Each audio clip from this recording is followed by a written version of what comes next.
التوفيق حليف المواس في التنفيذ الثاني لركلة الجزاء المستحقة.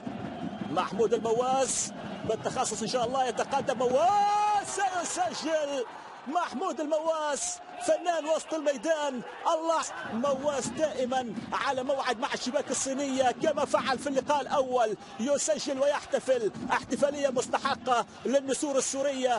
وانغ ينقل عرضية خطيرة داخل منطقة الجزاء، فرصة صينية كبيرة لكن عبد الكرة بعيدة. التمسك بخيوط الآمل ضروري.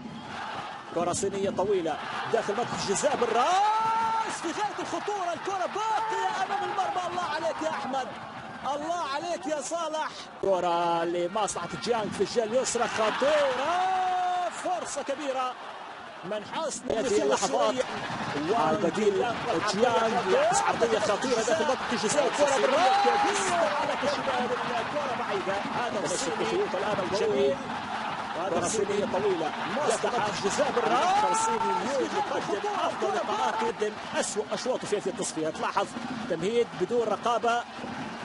أين الدفاع الذي اعتدنا عليه من المتألقين في الخط الخلفي؟ يعني وحيدا كان ووتشي يستقبل هذه الراسية من تشاي.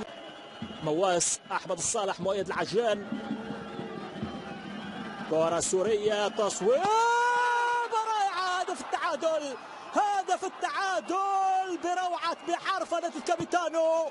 صاروخية غير عادية سورية تهز الشباك الصينية في اللحظات الأخيرة.